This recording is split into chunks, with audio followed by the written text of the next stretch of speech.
I hate the question, what do you do? I hate its pretension and the things it assumes, like the fact that a job can somehow create an image of you, but most people hate the things that they're forced to do to survive, the 8 hours a day that are sucked from your life. Now, don't get me wrong, not all jobs are scum. Some are worthwhile and some even fun, and a few lucky buggers work jobs that they love, but I detest the idea that it's somehow enough to judge people just on the job that they do, when that image is so often so far from the truth. So I've invented a different opening inquiry, one that renders people passionate and fiery, a question to explore the very essence of you. Now I simply ask, what do you listen to? Music, the best guide to who we really are, the key to the door to the contents of hearts. It reveals who we are despite what we seem. Here's a few examples to show what I mean. Just picture the scene, and you'll see what I mean. Just picture this scene. Just picture this scene. A busy supermarket on a Sunday afternoon. A stressed and tired mother herds 4 kids into the queue. She mops her brow and holds her purse and waits her turn to pay, the spotty-faced cashier who just turned 16 yesterday.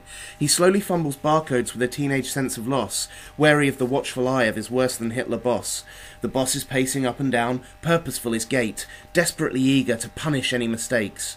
Now if this scene's a normal scene at a normal checkout, let me use the music to flip this inside out. See that mother typically stressing that line? Has seen Metallica perform more than 30 times. She's got a Slayer tattoo and she freaking loves Immortal. That isn't stress, that's just heavy metal withdrawal. She needs her daily dose of Machine Head and Pantera. She called her first son Max after Mr. Cavalera. And that kid behind the till might seem a teen cliche, but you should hear him play the drums in his band The Checkout Strays. He's a demon with the rhythm. He's the percussion king. He's the supermarket legend of the bum bum dush bum ting. And now to the boss with a Nazi stare, the cold exterior, the heart that can't care, the authoritarian ruler of the shop with a deeply secret love of hip-hop. The guy's been into it since '88, he could write the book on NWA, he's been to Tupac's grave and prayed, he's got 2 dogs named Biggie and Dre. You see, the music tells the story the job can never tell. The passion, the power, the person, and well, the story of the mother and the cashier and the boss. Or the metalhead, the drummer, and the lover of hip-hop. I don't have to tell you which story I like best. But wait, I haven't finished my point just yet. There's the teacher whose love of the Clash borders on obsession as he tries to work Joe Strummer lyrics into a Year 9 history lesson, and the builder whose day is filled with graft and perspiration, but spends his evenings zoning out to jazz improvisation. There's the policeman who likes anything that praises the Third Reich.